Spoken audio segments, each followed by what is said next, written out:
शिव जी एक बात जरूर कहते हैं कि जैसे ही श्रावण का महीना लगे इतना जरूर करना कि किसी का दिल मत दुखाना और बन सके तो मेरा भजन कर कर शिव की शरणागति में रहकर वृद्धजन, बुजुर्गजन, बड़ोजन का आदर करना सीख जाओ।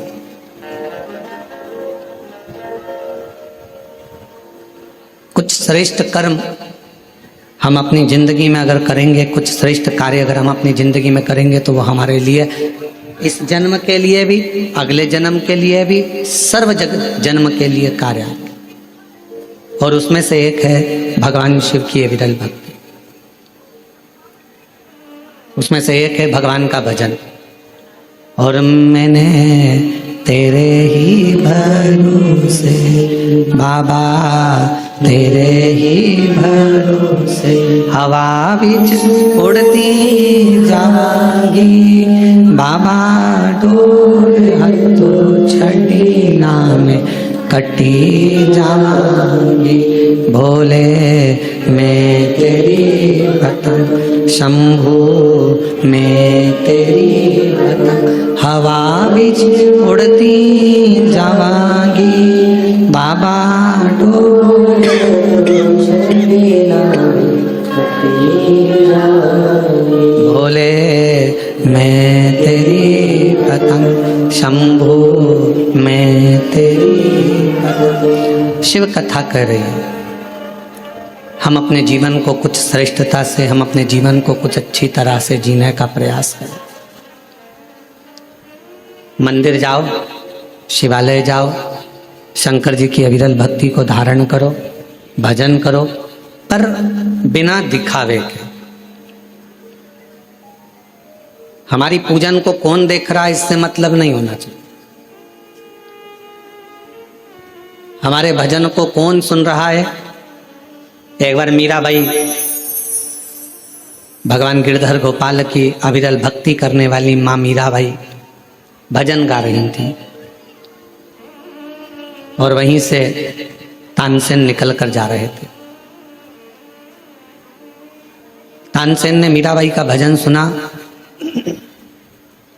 तानसेन ने मीराबाई का भजन सुना और मीराबाई का भजन सुनकर तानसेन ने दीवार पर लिख दिया, कृपया राग में गाएं।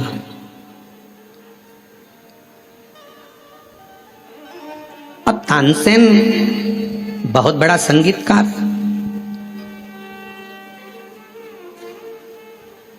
जो राजा के महल में निरंतर गाया करता है और दुनिया उसको सुनती है।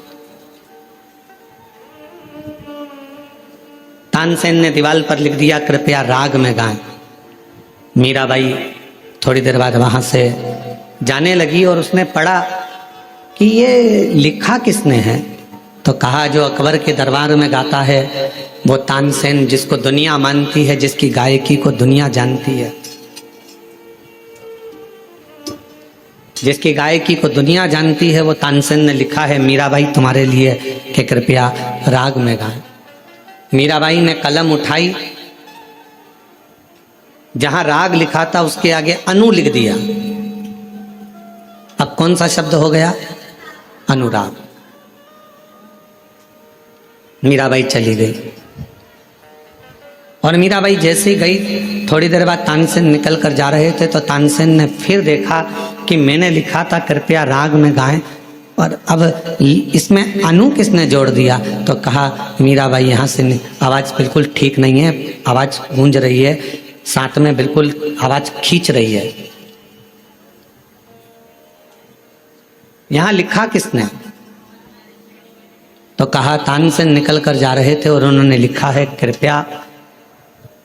यहाँ तानसेन निकल कर जा रहे थे, उन्होंने लिख दिया कृपया राग में गाएं। मीराबाई ने उसमें अनु लगा दिया और तानसेन वापिस निकल कर जाने लगे तो तानसेन ने देखा यहाँ किसी ने लिखा है कि अनु राग में गाएं, अनुराग में गाएं। तानसेन ने मीराबाई के चरणों को पकड़ लिया। मीरा तो बिल्कुल सत्य कहती है कि भगवान को रिझाना है तो अनुराग में गाना होगा और दुनिया को रिझाना है तो राग में गाना होगा। दुनिया राग से रीझती है और भगवान अनुराग से रीझता है। परमात्मा को रिझाने के लिए किसी राग की जरूरत नहीं पड़ती है। परमात्मा को रिझाने के लिए किसी वस्तु की जरूरत नहीं पड़ती, किसी दिखावे की जरूरत नहीं पड़ती। उसको तो राग नहीं, अनुराग चाहिए। आपकी अविरल भक्ति चाहिए, आपका विश्वास, आपकी दृढ़ता, आपकी लगनता, आपकी एकाग्रता भगवान को चाहिए।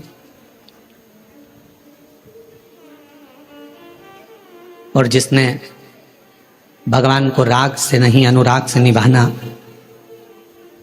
उसको प्रसन्न करना प्रारंभ कर दिया, शिव को सामने एकदम प्रकट पाओ सामने।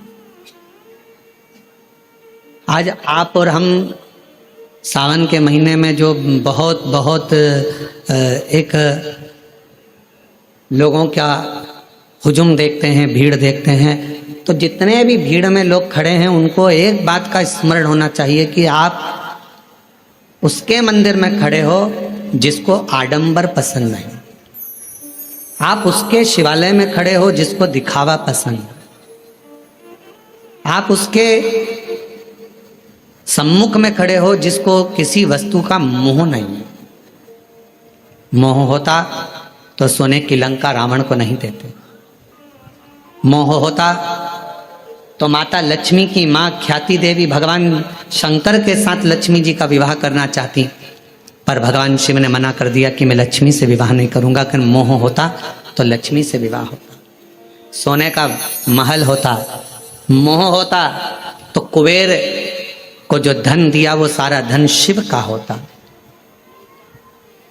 पर भगवान शंकर मोह को त्यागे हैं, काम को जलाकर भस्म करने वाले हैं, आसक्तियों से दूर है।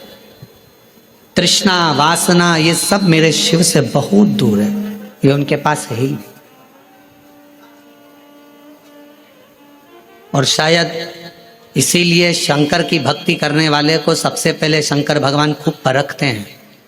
एक एक रिश्तेदार को परखा देगा मेरा शंकर भगवान, एक एक व्यक्ति को परखा देगा शिव।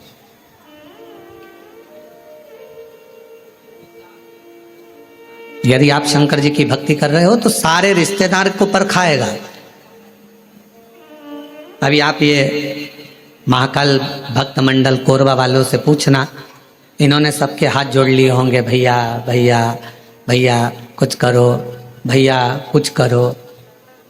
बड़े बड़े कुर्सी पर बैठे हुए से लेकर छोटे से छोटे के भी जाकर कहा होगा, भैया अब तो कुछ करो, कथा होना चाहिए, पंडाल लग गया है, कुछ करिए। पर शिव बहुत परीक्षा लेता है। वो दिखा देता है कि किसी के करने से कुछ नहीं होता, जो शिव चाहता है वही होता है, इसके सिवाय कुछ नहीं। जो शंकर चाहेगा, जो ओघड़दानी चाहेगा, जो मेरा शंभु, जो मेरा त्रिकालदर्शी, मेरा कैलाशी अविनाशी शिव चाहेगा वही होता।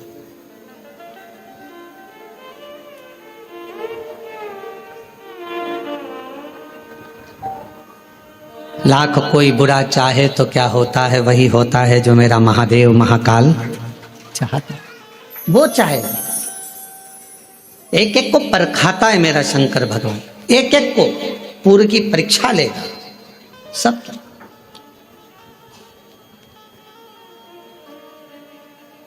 और वो देखेगा कि आप कितने मेरे अधीन हो, आपका समर्पण मेरे प्रति कितना है, आप कितने मेरे अधीन हो, कितना समर्पण है, कितना भजन करते हो, कितना स्मरण करते हो, कितना कीर्तन करते हो, कितना मंत्र जाप करते हो। वो देखेगा, वो चेक करेगा।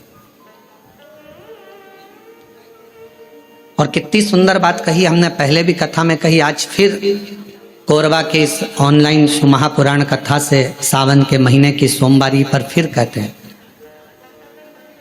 अगर शंकर जी का मंदिर तुम जा रहे हो, शिव जी पे जल चढ़ाने के लिए जा रहे हो, तो निवेदन है बीच में तुम्हारी मौसी, काकी, मामा, फूफा, सहेली, रिश्तेदार का नातेदार, बेस्ट फ्रेंड किसी का भी घर पड़ जाए, शंकर के मंदिर जाते समय और शंकर के मंदिर से वापस घर आते समय किसी के दरवाजे पर मत रुको, सीधे अपने घर पर ही रुको।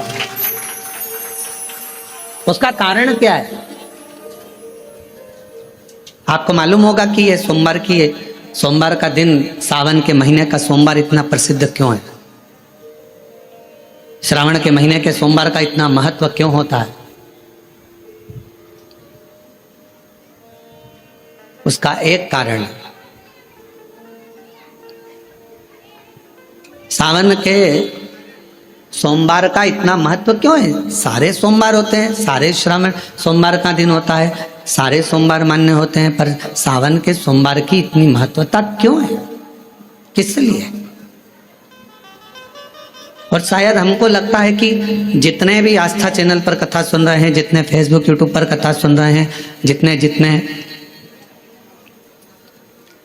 अपने अपने मोबाइल पर सोशल मीडिया में कथा सुन रहे हैं, हमारे को लगता है कि उनको भी नहीं मालूम होगा कि सावन के सोमवार की इतनी महत्वता क्यों है, किस लिए। सावन के सोमवार की महत्वता इसलिए है कि भगवान देवाधिदेव महादेव का विवाह ख्याति देवी लक्ष्मी जी से करना चाहती थी, पर माता लक्ष्मी ने, भगवान शिव ने माता लक्ष्मी का चेहरा देखा, पढ़ लिया कि ये तो भगवान नारायण का स्नेह है, और भगवान नारायण लक्ष्मी जी से विवाह करना चाहते। और दोनों के विवाह की बात भगवान देवाधिदेव महादेव ने माता ख्याति देवी से कह दी कि इनका विवाह करो। अब माता लक्ष्मी जी ने बड़ा निवेदन करा, आपने हमारा विवाह भगवान नारायण के साथ में कर दिया, हमारे मन की बात को रख लिया, बड़ी कृपा करी भोले बाबा। मेरा मन है मैं आपके चरणों की सेवा करूं, मुझे कोई सेवा आपकी बताओ। शिव मंदिर में कभी भी जाकर पंडित जी से मत पूछना कि यहाँ की कोई सेवा मुझे बताओ। भगवान के अन्य मंदिर होंगे तो वहां जाकर पूछना, देवी जी के मंदिर में यहाँ सेवा बताओ, राम जी के मंदिर में पूछना यहाँ सेवा बताओ, भगवान कृष्ण के मंदिर में पूछना हमारे लिए कोई सेवा बताओ, भगवान दत्त के मंदिर में पूछना हमारे लिए सेवा बताओ। सारे मंदिरों में जाकर कहना कि हमारे लिए सेवा बताओ, पर शिव जी के मंदिर में जाकर मत कहो कि हमारे लिए सेवा बताओ। वहां तो झाड़ू उठाओ, सेवा में लग जाओ। वहां तो निर्माल्य पड़ा है, उसको उठाओ, विसर्जन में ले जाओ। वहां पोछा उठाओ, पोछा लगाना प्रारंभ कर दो, शिव जी का श्रृंगार करना प्रारंभ कर दो, शिव जी का सुंदर स्नान कराना प्रारंभ कर दो। शिव मंदिर में सेवा पूछी नहीं जाती, सेवा करी जाती है।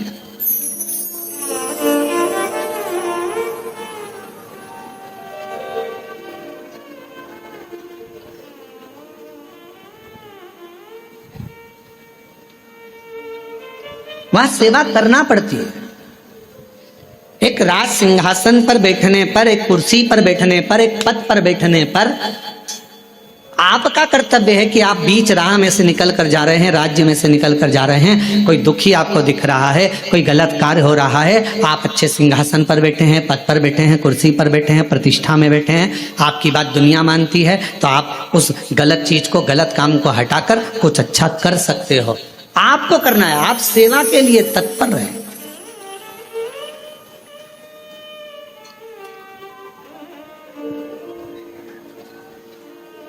यहाँ चुनाव होते हैं, जम के तो बोलो, पार्षद बनते हैं, जम के बोलो, बनते हैं, अध्यक्ष बनते हैं, उपाध्यक्ष बनते हैं, सचिव बनते हैं, सारे पद दिए जाते हैं। एक विधायक का भी पद दिया जाता है, सांसद का भी पद दिया जाता है, अध्यक्ष का भी पद दिया जाता है, पार्षद का भी पद दिया जाता है, सरपंच का भी पद दिया जाता है। और ये पद केवल एक जगह पर नहीं, पूरी दुनिया में दिए जाते हैं। क्यों दिए जाते हैं? पार्षद जिस वार्ड का पार्षद होता है, जिस क्षेत्र का पार्षद होता है, उस क्षेत्र के पार्षद को, उस क्षेत्र के लोगों को बोलना ना पड़े कि पार्षद साहब हमारी ये नाली की प्रॉब्लम है, हमारी रोड की प्रॉब्लम है, हमारी ये प्रॉब्लम है। पार्षद उसी क्षेत्र का है, उसी कॉलोनी का है, उसी सोसाइटी का है। वो वहाँ घूमे और घूमने के बाद वो देखे कि मुझे सेवा का मौका कहाँ मिलेगा, मैं कहाँ सेवा करूँ, मैं ये नाली बनवा दूँ कि रोड बनवा दूँ कि मुझे ये करना है। वहाँ कहना नहीं पड़े, शंकर के मंदिर में कहना ना पड़े कि तुम्हें ये करना। शिव मंदिर में जाकर कभी नहीं पूछना कि मुझे सेवा क्या करना। शिव मंदिर में तो जाकर सेवा का क्रम करो। अब लक्ष्मी जी पूछ रही हैं भोले बाबा से, आप मुझे बताओ, मैं आपकी सेवा में लगना चाहती। शिव जी ने कहा कि मैं क्या सेवा बताऊं, आप जाओ भगवान नारायण की सेवा करो। पर लक्ष्मी जी ने सोचा कि देवाधिदेव महादेव मुझे सेवा नहीं बता रहे हैं। सावन का महीना था, सोमवार का दिन था। माता लक्ष्मी पूरे सावन के महीने में शिवालय में जाती, शंकर जी के कैलाश पर्वत पर जाकर खूब सेवा करती, खूब। प्रथम सोमवारी निकल गई, द्वितीय सोमवारी निकल गई, तृतीय निकल गई, चतुर्थ आ गई। सोमवारियां निकलती चली गई। सावन का आखिरी सोमवार, देवाधिदेव महादेव प्रसन्न हो गए। लक्ष्मी को बुलाया, हे लक्ष्मी, पूरी दुनिया में केवल महासंबोधन मेरे नाम के आगे लगा है। लोग मुझे देवाधिदेव महादेव कहते हैं। सारी पुराणों को केवल पुराण कहा जाएगा, पर शंकर की पुराण को भी महासंबोधन से संबोधित किया जाएगा, शिव महापुराण। लक्ष्मी, मुझसे जो जुड़ा हुआ है मेरे नाम के आगे महासंबोधन लगा हुआ है, लोग मुझे महादेव कहते। पर लक्ष्मी, तूने पूरे श्रावण के महीने में मेरी सेवा करी है, और आज सोमवारी के दिन तूने मेरी अविरल भक्ति को धारण करा है। बिना पूछे सेवा में, बिना दिखावे के तल्लीनता से सेवा करी है। मैं अपना महासंबोधन दुनिया में किसी को नहीं देता, आज तुझे दे रहा हूँ। और लक्ष्मी केवल लक्ष्मी नहीं रही, उस दिन से लक्ष्मी माँ लक्ष्मी। लक्ष्मी केवल लक्ष्मी नहीं रही, उस दिन लक्ष्मी महालक्ष्मी के संबोधन से प्रकट हुई। आज महासंबोधन लक्ष्मी जी को अगर किसी ने दिया तो भगवान देवाधिदेव महादेव ने दिया। और वह महासंबोधन कब मिला? सोमवार की इस श्रावण के सोमवारी के दिन, जो हम व्रत करते हैं, साधना करते हैं, उपास करते हैं, अर्चना करते हैं। पूरे वर्ष आप सोमवार का व्रत करते हैं कि नहीं करते वो पता नहीं, पर सावन के महीने में 4-5 जो भी सोमवार पड़ जाएं, अगर उस पर अगर आपने व्रत कर लिया, व्रत को धारण कर लिया, या शिवालय के जाकर भगवान शंकर की आराधना कर ली, तो पूरे वर्ष के सोमवार का फल सावन के महीने के 5 या 4 सोमवार में प्राप्त हो। श्रावण के सोमवार की इतनी महत्वता है। कल एक बहन ने पत्र लिखा था कि सावन महीने की इतनी महत्वता क्या है। हमने शिव महापुराण के अंदर पढ़ा तो ऐसा सावन महीने का ज्यादा लेख शिव महापुराण के अंतर्गत नहीं मिला। श्रावण महीने की इतनी प्रबलता क्यों मानी गई? तो हमारा एक तो सोमवार का महत्व, सावन के सोमवार का महत्व क्या है, कोई आपसे पूछे तो आपको बताना चाहिए कि इस दिन लक्ष्मी को महालक्ष्मी कहा गया। शिव जी ने सफलता, कल वाला प्रश्न, शांति, दिशा और सफलता बिना मांगे मिलती है शिव के दरवाजे से। क्या क्या चीज? शांति, दिशा और सफलता। शिव के दरवाजे पर जाकर केवल आप सेवा करो, शिव के दरवाजे पर जाकर आप केवल जल अर्पित करो, शंकर जी की चौखट पर जाकर आप नमन करो, देवाधिदेव महादेव के शिवालय में जाकर प्रणाम करिए। भगवान शंकर की चौखट पर, द्वार पर अगर आप जा रहे हो, 3 चीजें आपको मांगना नहीं पड़ेगी। जैसे लक्ष्मी जी ने शिव जी से नहीं मांगा कि मुझे महासंबोधन दो, लक्ष्मी जी ने नहीं मांगा कि मुझे भगवान विष्णु दो, लक्ष्मी जी ने नहीं मांगा कि मुझे ये देना। लक्ष्मी जी तो शंकर भगवान की सेवा में लग गई, तो लक्ष्मी जी को 3 चीजें अपने आप मिल गई। एक शांति हृदय की, दूसरा दिशा, लक्ष्मी जी को कहाँ जाना है, और तीसरे नंबर पर सफलता। माता लक्ष्मी केवल लक्ष्मी नहीं रही, उनको महालक्ष्मी कहा गया, महालक्ष्मी। और फिर समझ लीजिए, लक्ष्मी में और महालक्ष्मी में बहुत बड़ा अंतर है। जरा सावधानी से सुनिएगा कथा को। आज सोमवारी का दिन है, सावन के महीने का, तो जितने शिवभक्त ऑनलाइन कथा को सुन रहे हैं, जितने आस्था चैनल पर, फेसबुक, यूट्यूब पर कथा को श्रवण कर रहे हैं, वो भी सावधानी से सुनिएगा। लक्ष्मी में और महालक्ष्मी में भी अंतर।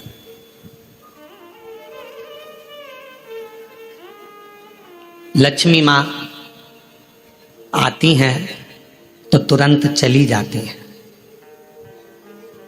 लक्ष्मी आती हैं तो तुरंत चली जाती हैं।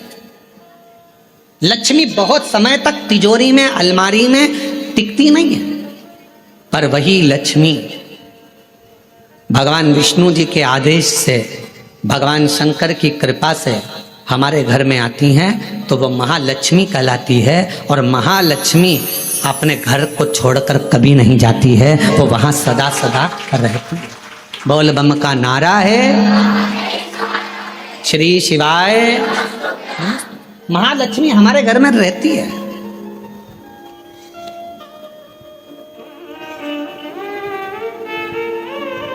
शंकर जी के मंदिर में अगर आप एक लोटा जल चढ़ाने जा रहे हो, बड़े दुखी हो, तकलीफ में हो, पैसा नहीं है, धन नहीं है, वैभव नहीं है, सोमवार के दिन आप जल चढ़ा रहे हो, तो माता लक्ष्मी को भगवान शंकर ने यह वचन दिया है, वर दिया है कि लक्ष्मी अगर तू मुझे मेरे मंदिर में आई है तो मैं तुझसे बस केवल, तू कहती है सेवा सेवा तो तुझसे मांगता हूँ, जो मेरे मंदिर में जल चढ़ाने आए, लोटा भरकर जल चढ़ाकर उसका जो लोटा है, उसका जो पात्र है, उसका जो कलश है वो खाली हो जाएगा। उस समय वो खाली अपने भवन की ओर ना जाए, उसमें लक्ष्मी स्वयं बैठकर उसके दरवाजे तक जाए। शंकर मंदिर में कई लोग कहते हैं गुरुजी अगर कोई खाली बर्तन सामने से आता है तो वो तो अपशगुन होता है। खाली पात्र अगर देखते हैं जाते समय तो अपशगुन होता है। परशु महापुराण की कथा कथी है, कोई महिला, कोई बच्चा, कोई स्त्री, कोई पुरुष, कोई घर का बेटा, बहू, बेटी, कोई आदिक वृद्ध जन भी अगर मंदिर में शंकर जी के जल चढ़ाकर लोटा लेकर आ रहा है तो वो लोटा, वो पात्र कभी खाली नहीं माना जाता, उसमें महालक्ष्मी का वासा माना जाता है, उसमें लक्ष्मी का प्रवेश माना जाता है, वो महालक्ष्मी से परिपूर्ण है। क्यों? तो आप लोगों को बार बार कहते हैं कि वहां से आओ तो थोड़ा सा पानी लेकर आना, अपने घर में छिटना, क्योंकि इसमें महालक्ष्मी विराजमान हो जाती है। महालक्ष्मी आपके इधर ऐसा होता है कि नहीं होता हमको नहीं मालूम, पर हमारे उधर का एक नियम है कि प्राचीन नियम है पूर्वजों के हिसाब से कि जब हमारे यहाँ गणेश जी का विसर्जन करने जाते हैं, देवी जी का विसर्जन करने जाते हैं, नवरात्रे के बाद में जवारे का विसर्जन करने जाते हैं, तो विसर्जन करने के बाद नदी में से, तालाब में से, कुएं में से थोड़ा सा जल लेकर आते हैं। अब इधर है कि नहीं वो हमको नहीं मालूम, छत्तीसगढ़ का हमको नहीं मालूम, पर हमारे उधर का हमको लाते हैं ना, तो वो जल लेकर आते हैं अपने घर पे, अपने द्वार पर, अपने दरवाजे पर, अपने बगीचे में सब दूर जल को थोड़ा थोड़ा छींट देते हैं। क्यों? किस लिए? काय के लिए? तो हमारे शास्त्र वर्णन करते हैं कि जब हम किसी देवता को विसर्जन कर कर आते हैं तो उनके कृपा का जल, उनकी करुणा का जल, उनकी वात्सल्यता का जल, उनके स्नेह का जल हम भर कर लाते हैं और अपने द्वार पर, अपने घर पर छींटते हैं, उनकी करुणा का जल। एक पत्र है, देखो,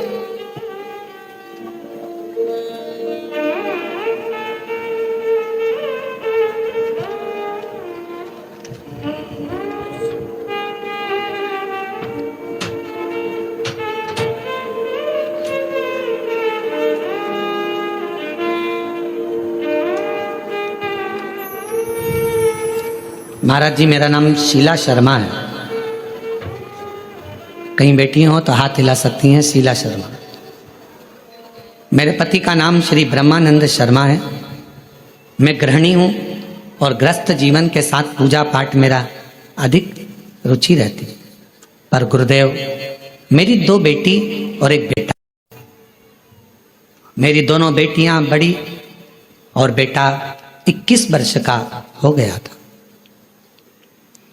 21 साल का बेटा अच्छी पढ़ाई कर रहा था, बहुत अच्छा था, पर एकदम उसको बुखार आया, संभल नहीं पाए, और बुखार आते ही हम डॉक्टर को दिखाए। दिखाने के बाद डॉक्टर ने हमें बड़े हॉस्पिटल भेज दिया, पर बुखार उसके सिर पर चढ़ गया और वो 21 साल का लड़का मर गया। गुरुदेव, 21 वर्ष की अवस्था में मेरा बेटा चले गया, पागल जैसी मैं हो गई। कई लोग, समाज के लोग आड़ा टेढ़ा कहते, सब लोगों ने पूजन पाठ बंद कर दिया, सब अपशब्द कहते, ताना देते। बेटे के वियोग में मेरा परिवार पूरा टूट गया था, क्योंकि एक ही लड़का था। अब किसी ने कहा तुम्हारी जिंदगी बर्बाद हो गई। किसी के कहने पर पहली बार आपकी कथा सुनना प्रारंभ करी। मैं शुद्ध में नहीं रहती थी, क्योंकि मेरा स्वास्थ्य ठीक नहीं रहता। पर मेरे रिश्तेदारों ने, पड़ोसियों ने कहा कि एक बार प्रदीप मिश्रा कथा कहता है, उसको सुनो। तो गुरुजी, मैं आपको नहीं जानती थी, पर पहली बार कथा सुनी और बाबा से बस टीवी के सामने बैठकर मैंने इतना ही कहा कि डॉक्टर अब बोल रहे हैं कि मैं मां नहीं बन सकती, क्योंकि ना तो मैं मां अब बन पाऊंगी, शादी को 24-25 साल हो गए, अब कैसे मां बनूंगी। फिर भी बाबा से प्रार्थना करी, बाबा डॉक्टर के हिसाब से अब मैं मां नहीं बन सकती, पर तेरी कथा सुन रही हूं और वो सियोर वाला महाराज कहता है कि दिल से मांगोगे तो सब कुछ देगा, मुझे मुझे मुझे संतान दे दीजिए, मेरा पुत्र मुझे वापस दे दो। और मैं बाबा को धन्यवाद देती हूँ गुरुदेव। 21 साल का लड़का गया और बाबा ने फिर 24 साल के बाद मुझे पुत्र रत्न की प्राप्ति कराई। मैं बाबा को प्रणाम करने के लिए, कहीं बैठे हो तो आ सकते हैं। शिव की आराधना करना, शिव की उपासना करना, शिव की भक्ति करना कोई साधारण नहीं है। और मैंने तेरे ही भरोसे बाबा, तेरे ही भरोसे हवा बिच उड़ती जावांगी, बाबा डोर हथो छड़ी नामे कटी जावांगी। भोले मैं तेरी भक्त, शंभो मैं तेरी भक्त, हवा बिच उड़ती जावांगी, बाबा डोर हथो छड़ी नामे कटी जावांगी। भोले मैं तेरी भक्त, शंभो मैं तेरी भक्त। शिव के प्रति एक आश्रितता हो आप।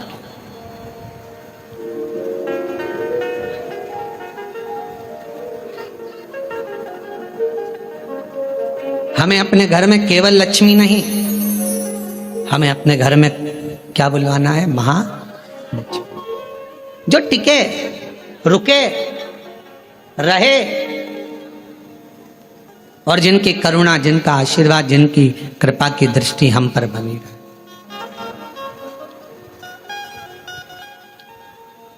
जिनकी करुणा की दृष्टि हम पर बनी रहे, जिनकी दया की दृष्टि हम पर बनी रहे। लोग कहते हैं सोमवार, सावन का सोमवार, हमने शिव पुराण में पढ़ा, सावन के सोमवार का हमें इतना मिला नहीं, हमें इतना प्राप्त नहीं हुआ, हमें इतना देखने को नहीं मिला, हमें इतना सुनने को नहीं मिला, हमें इतना देखने को, श्रवण करने को नहीं मिला। निवेदन है। अब कोई पूछे कि श्रावण का इतना महत्व क्यों है? बैसाख का महीना भी आता है, ज्येष्ठ का महीना भी आता है, आषाढ़ भी आता है, भादो भी आता है, कार्तिक भी आता है, सारे महीने आते हैं, माघ भी आता है, फागुन भी आता है, ज्येष्ठा भी आता है, सारे महीने आते हैं। पर उसमें सबसे ज्यादा श्रेष्ठ शंकर भगवान के लिए अगर सबसे ज्यादा प्रबल माना जाता है तो श्रावण का महीना माना जाता है। आखिर श्रावण के महीने में ऐसा हुआ क्या था? श्रावण के महीने में इतना जरूर हुआ कि मंथन हुआ, मंथन में जो विष निकला भगवान शंकर ने पिया और देवताओं ने जल अभिषेक करा, तो ये तो है। पर श्रावण के महीने की महत्वता, एक महीने की महत्वता इतनी कैसे? कहा शिव महापुराण में वर्णन आता है, सृष्टि की रचना प्रारंभ हुई।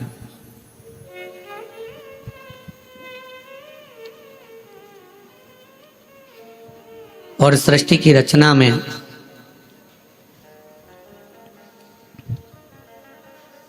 जब सृष्टि की रचना हो रही थी, सृष्टि की रचना में दक्ष प्रजापति के साथ में माता प्रसूति का विवाह हुआ। और प्रसूति का विवाह जब हो गया, प्रसूति की जब शादी दक्ष प्रजापति के साथ हो गई, कई कन्याओं का जन्म हुआ, कई कन्या,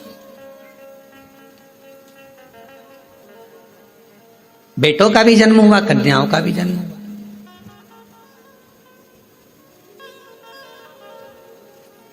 और आखिरी में, सबसे आखिरी में दक्ष प्रजापति ने माँ जगत जननी दुर्गा जी की आराधना करी और उनके घर में एक बेटी का और जन्म हुआ जिसका नाम था सती।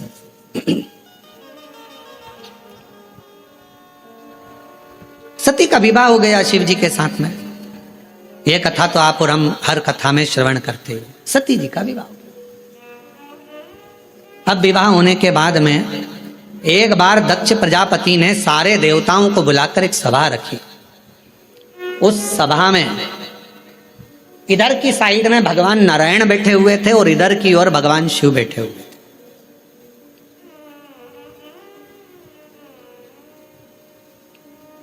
भगवान नारायण भगवान शंकर को देख रहे थे और शंकर भगवान नारायण को देख रहे थे। अब दुनिया वालों को कौन समझाए कि भगवान नारायण अगर सबसे ज्यादा प्रेम, सबसे ज्यादा अगर विश्वास और सबसे ज्यादा दृढ़ता और सबसे ज्यादा मेरे नारायण के दिल में अगर कोई बसे हुए हैं तो भगवान शंकर बसे हुए हैं, भगवान शिव बसे। और शिव जी से शंकर भगवान के हृदय में अगर कोई बसा हुआ है, शिव जी के हृदय में, शंकर भगवान के दिल में, शंकर भगवान के हृदय में, शंकर भगवान की चित्तवृत्ति में अगर कोई बसा हुआ है तो वह भगवान नारायण बसे। नारायण शिव के बिना नहीं और शिव नारायण के बिना।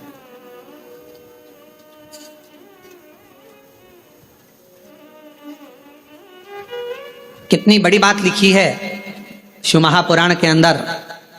कोई राम को मानने वाला यदि शिव का अपमान कर देता है तो भगवान राम उसे जिंदगी में कभी दर्शन नहीं देते, और शिव को मानने वाला यदि भगवान नारायण का, राम का, कृष्ण का अपमान कर देता है तो भगवान नारायण, कृष्ण, राम उसको दर्शन नहीं देते। शिव के बिना राम नहीं, राम के बिना शिव नहीं, राम के बिना शिव के बिना कृष्ण नहीं और कृष्ण के बिना शिव नहीं। अब कई लोग कहते हैं हमारे पूजन के घर में, हमारा छोटा सा पूजन का मंदिर है घर के अंदर, गुरुजी उसमें लड्डू गोपाल बैठे हैं, उसमें मुरलीधर भगवान बैठे हैं, उसमें कृष्ण कन्हैया बैठे हुए हैं। क्या हम शंकर भगवान का शिवलिंग मंदिर के अंदर रख सकते हैं? तो हम उनसे पूछते हैं तुम्हें मना किसने करा, पहले उसका नाम बताओ कि मंदिर के अंदर शंकर भगवान का शिवलिंग नहीं रखना चाहिए। शास्त्र कहता है जिस जगह पर शालिग्राम भगवान है, जिस जगह पर लड्डू गोपाल जी हैं, उस जगह पर शंकर का होना बहुत जरूरी है, और जहां शंकर जी हैं वहां लड्डू गोपाल और शालिग्राम जी का होना जरूरी है। कौन मना करा? शिव पंचायत में 5 देवता हैं, आप लोगों को उनके नाम याद हैं। पहले नंबर पर सूर्य नारायण भगवान, दूसरे नंबर पर भगवान विष्णु, तीसरे नंबर पर गणेश जी महाराज, चौथे नंबर पर माँ जगत जननी दुर्गा भवानी और 5वें नंबर पर देव अधिदेव महादेव। ये शिव पंचायत के 5 देव हैं। इस पंचायत के देवता का मतलब है कि हमारे घर के अंदर अगर लड्डू गोपाल जी विराजमान है तो हमारे घर के अंदर पूजन वाले स्थान में शंकर का शिवलिंग भी होना बहुत जरूरी है। शिव के बिना नारायण नहीं और नारायण के बिना शिव नहीं।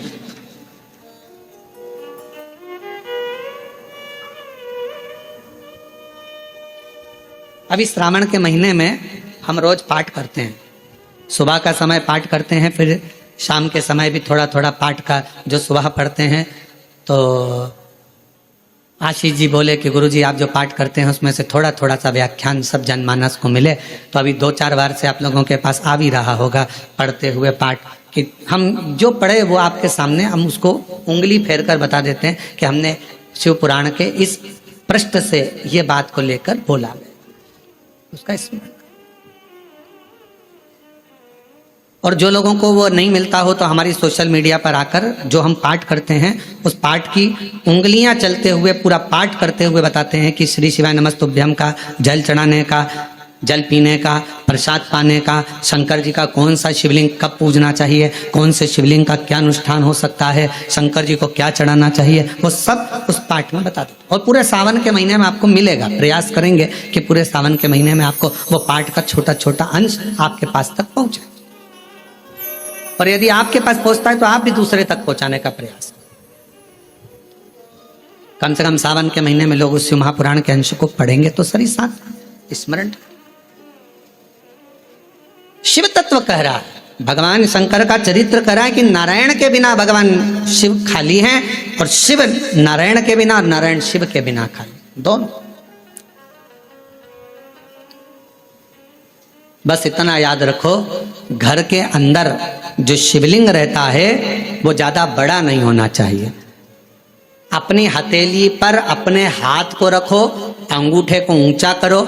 इससे बड़ा शिवलिंग घर के अंदर, इससे बड़ा शिवलिंग नहीं होना चाहिए। इससे छोटा होगा चलेगा, इसके बराबर का होगा चलेगा, इससे कम होगा चलेगा, छोटे से छोटा होगा चलेगा, पर इससे बड़ा शिवलिंग घर के अंदर नहीं। फिर घर का आंगन हो, घर के बाहर हो, तुलसी का क्यारा हो या अन्य जगह पर कहीं तुम वृक्ष के नीचे, क्यारी के नीचे उसको रख सकते हो, उसकी पूजन कर सकते हो, उसमें क्या।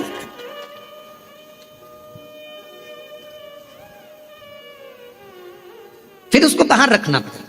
पर छोटा सा शिवलिंग है, बिल्कुल छोटा है, पारद का है, सोने का है, चांदी का है, पाषाण का है, नर्मदेश्वर है, काले पाषाण का है, लकड़ी का है, चीनी का है, दर्पण का है, कांच का है, जो भी शिवलिंग है वो आपके घर के अंदर विराजित, वो आपके घर के। अब इधर नारायण बैठे थे, इधर भगवान शिव। आज सोमवारी की कथा है और पूरी दुनिया के लोगों को यह कथा सुनना है कि सोमवार, और सोमवार का तो वर्णन आपको कर दिया। श्रावण भगवान शंकर को इतना प्रिय क्यों है? और लोग कहते हैं हमने पुराण में पढ़ा तो कहीं श्रावण का इतना बहुत सारा महत्व नहीं मिल पाया, पर इतना महत्व श्रावण का क्यों? पूरे महीनों में 12 माह में श्रावण की महत्वता इतनी क्यों? इधर मेरे नारायण, इधर मेरे भगवान शंकर, शंकर भगवान नारायण को देख रहे हैं, शंकर भगवान को नारायण, दोनों एक दूसरे को देख रहे हैं, दोनों के हृदय में एक दूसरे विराजमान है, एक दूसरे।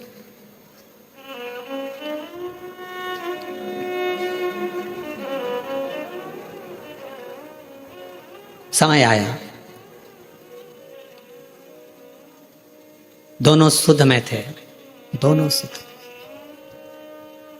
जब निगाहें मिलती है, पास में कौन देख रहा है, क्या कर रहा है, सूझ नहीं पड़ता। हमने देखा है कई कथा सुनने वालों को, उनका जब ध्यान लगता है भगवान में, तो पड़ोसन क्या कर रही है, क्या बोल रही है, कौन जा रहा, कौन आ रहा, उसे कोई सुध नहीं पड़ता। उसका तो दिल शिव में, उसका मन भगवान। और ये हमने पहले की बात है, बहुत पहले की, लगभग हो गए होंगे 30-32 साल के लगभग में, जब हम एक बार छिपरा में कथा करने के लिए गए थे। तो छिपरा में, मध्य प्रदेश के पास में मांगलिया, इंदौर के पास में छिपरा है, वहाँ हम जब कथा करने गए तो हम ठहरे थे वहाँ पर, मालू जी के यहाँ पर, तो वहाँ ठहरे थे और कथा चल रही थी मंडी में, मंडी भवन में, टीन शेड था, उसके नीचे कथा चल रही थी। और कथा के आयोजक थे राठी परिवार, वहाँ राठी जी, मोहन जी वगैरह वहाँ है छिपरा में, तो वो उसके आयोजक थे।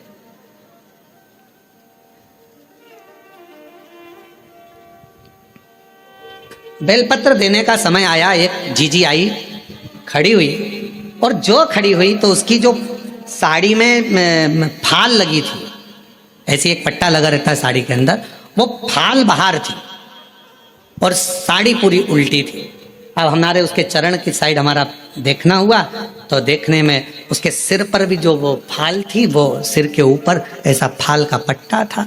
अब हमने कहा जीजी, ओ जीजी, तो जीजी बोली हाँ गुरुजी। हमने कहा आज तो तुमने साड़ी को उल्टा पहन लिया। तो कहा नहीं गुरुजी, मैं तो सीधी पहन कर आई हूँ। हमने कहा सिर पे पल्लू है, जरा देखिएगा। तो फाल का पट्टा ऊपर था, साड़ी उल्टी थी। उसने कहा ओ बाप रे, ये मैं कहाँ पहन के आ गई, लोग तो मुझे हंसे होंगे।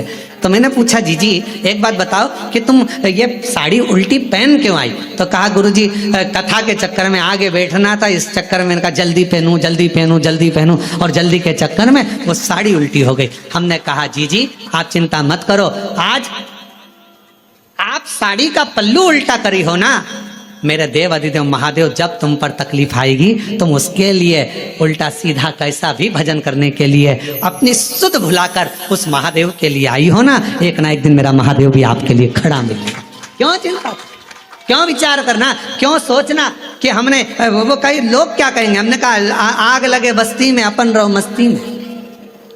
भगवान कृष्ण की गोपियों का प्रेम कृष्ण भगवान के प्रति कितना था कि गोपियां सुध भूल जाती थी कि लहंगा धरो शीश पर और दई चूनर पाओ, पतियन रोके नहीं रुकी, छोड़ चली घर गाँव। भगवान कृष्ण की कथा में श्रीमद् भागवत में आता है, गोपियां जब रास करने के लिए जाती थी, मुरली की धुन में ऐसी गोपियां सुध भूल जाती थी कि अपना लहंगा सिर पर, साड़ी चुंदड़ी पाँव में बांध लेती थी, सुध नहीं रहता था। आंखों में लगाना रहता था सुरमा, होठों पे लगाना रहता थी लाली, लाली लगा लेती थी आंख में, सुरमा लगा लेती थी होठ में, सुरमा होठ में।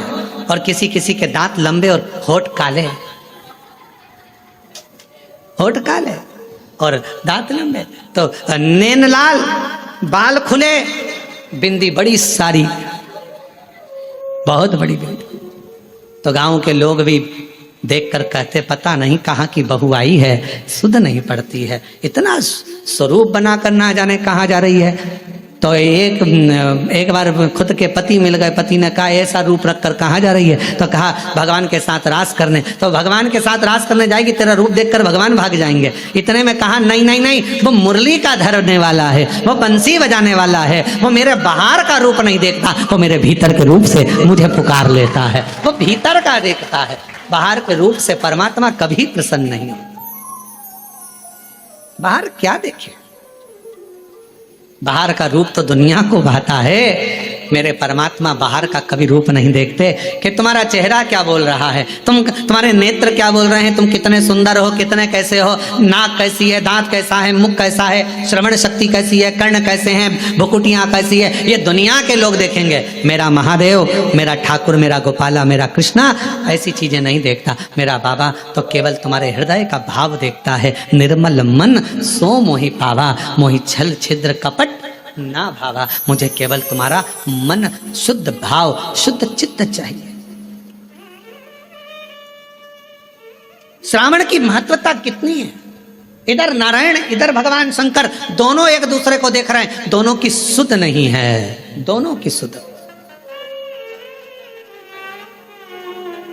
छोड़ दिया मैंने खाना पीना तेरी याद में, छोड़ दिया मैंने खाना पीना तेरी याद में, मेरे दिल में उठे है पीड़ सखीरी, वृंदावन जाऊंगी, काशी जाऊंगी सखी, वृंदावन जाऊंगी।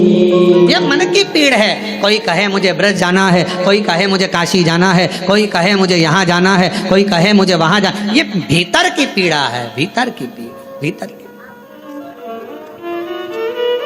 और नैन मिले त्रिपुरारी से मैं उनकी हो गई, नैन मिले त्रिपुरारी से मैं उनकी हो गई, मेरे नैनन बरसे नीर सखी में काशी जाऊंगी, मेरे नैनन बरसे नीर सखी में काशी जाऊंगी, मेरे मन में नहीं है धीर सखी में काशी जाऊंगी, और काशी जाऊंगी सखी में सीहोर जाऊंगी, काशी जाऊंगी सखी में सीहोर जाऊंगी, मेरे मन में नहीं है सखी में काशी जाऊंगी। इधर से भगवान नारायण, इधर से भगवान शिव एक दूसरे को देख रहे हैं, एक दूसरे को निहार रहे हैं, दोनों की शुद्धता चली गई है। इतनी देर में दक्ष प्रजापति का आगमन हो रहा, दक्ष प्रजापति आ रहे हैं और दक्ष प्रजापति का आगमन हो।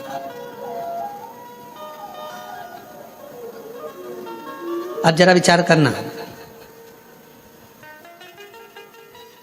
दिल लग गया शिव में,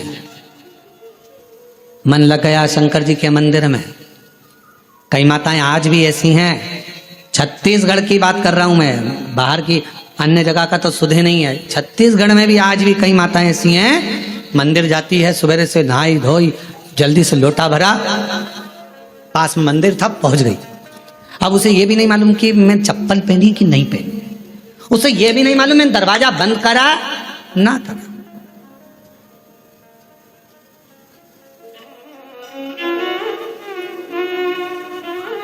उसे सुध नहीं है इतना कि मैंने द्वार बंद करा कि ना करा, मैंने कुछ बंद करा, वो तो बस लोटा भरा पानी का, लाइट सब चालू कर दी, रसोई घर की पूरी लाइटें चालू कर और फिर घर की बहुएं सुबह से, मम्मी तुम मंदिर जाती हो, पूरी लाइट चालू कर दी, पूरा घर का दरवाजा खुला छोड़ दिया, कोई घुस जाए तो, और तुमने पूरा खोल कर चल। आज भी कई माताएं छत्तीसगढ़ में, मध्य प्रदेश में, राजस्थान, गुजरात, पंजाब, हरियाणा, दिल्ली, कहाँ कहाँ का, उत्तर प्रदेश, ना जाने कहाँ कहाँ जितने शिव भक्त हैं, आज भी तुम्हारे साथ में ये हो जाता है कि तुम्हें शुद्ध नहीं रहती। चली लोटा भरा, पहुंच गई मंदिर में, और मंदिर में जाने के बाद ये भी नहीं देखती कि टाइम कितना हो रहा, समय,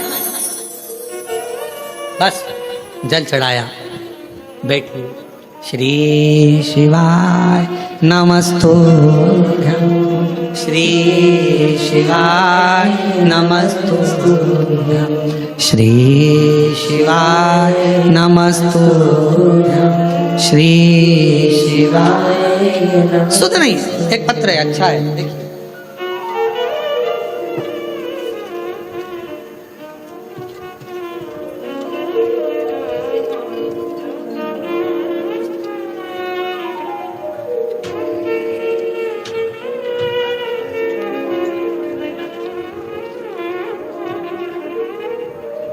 शीला राठौर, पति बुद्धेश्वर राठौर, न्यू अमरैया पारा, कोरबा की निवासी हूँ। कहीं बैठी हो तो बेलपत्र लेने के लिए आ सकती। मेरी तबीयत 2 फरवरी 2024